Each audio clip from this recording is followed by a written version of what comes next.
Bad audio can ruin even the most high quality video. Sorry about that. I forgot to equalize, de-ess, compress, and normalize that audio in the intro. If you're not sure what any of that means, don't worry. You don't need to be a professional sound engineer to get professional sound in DaVinci Resolve. Today, I'll be walking you through the essential built-in audio effects in Resolve and how you can use them to turn rough audio into a sonic masterpiece. All right, so first let's look at this unedited clip from a sample audio recording that needs a little bit of help.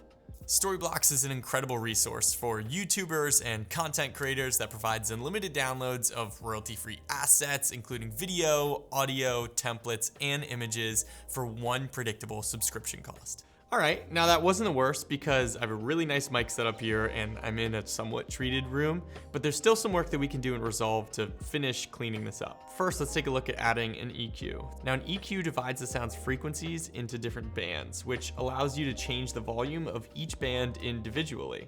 So that way you can increase or cut specific frequencies to craft the sound's tone and fix problems like harshness or muddiness. What I typically like to do with an EQ is first raise a little bit of the output and then sweep across my entire audio sample until I hear some unpleasant noises.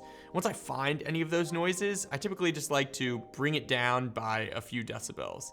It's usually a lot better practice to remove a little bit of volume from frequencies rather than boost specific parts, because once you're boosting parts of your recording, it typically doesn't sound too good. So once our EQ is applied, the next thing we'll want to take a look at is the de-esser. So a de-esser curves harsh S or T sounds that stick out like sore thumbs. So you can hear when I'm talking sore thumbs, there's a lot of that S. So when you add the de-esser, it takes a little bit of that sibilance out. Next, go ahead and add a compressor. So the compressor controls volume differences between your audio. So it lowers the loud parts of your audio and can boost some of the more quiet parts of your audio. Without compression, parts of my response sounded too low in one moment and too loud in the next breath. So the compression makes speech volume just consistent throughout. And then a normalizer is like an automatic version of a compressor. It'll adjust the overall volume of your audio to a desired target. So this will similarly keep your audio consistent so it doesn't peak or crest in certain points. So now let's run that same clip back with all of these audio effects applied.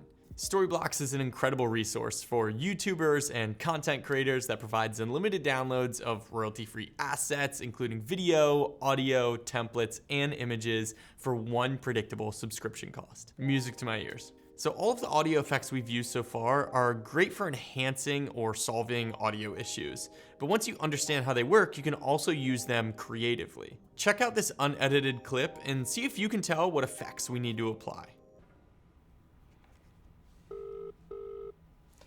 Hello. What's up, Kyle? Did you download Storyblocks yet? I can't hear you. You're breaking up. Say that again. Can you hear me?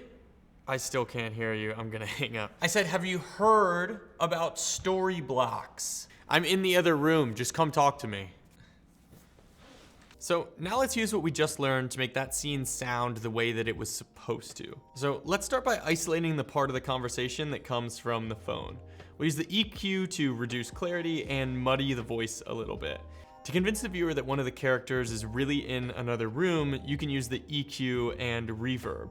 The EQ will reduce clarity. Imagine the voice is being muffled by the walls and has to travel through it, so we can bring down the high frequencies. And then you can add a touch of reverb, which will create the sense of distance and space. So here's that same scene again with all of these audio effects now applied. Hello. What's up, Kyle? Did you download Storyblocks yet? I can't hear you. You're breaking up. Say that again. Can you hear me? I still can't hear you. I'm gonna hang up. I said, have you heard about Storyblocks? I'm in the other room. Just come talk to me. Hopefully you're feeling a little bit more confident with these built-in Resolve audio effects now. If you want to master sound design even further, then go ahead and check out Storyblocks. We have thousands of sound effects in our library, including wind packs, whoosh transitions, sci-fi effects, animal sounds, explosions, and much, much more. Thanks so much for watching. If you have any further questions, just leave them in the comments down below and I'll do my best to get to every single one.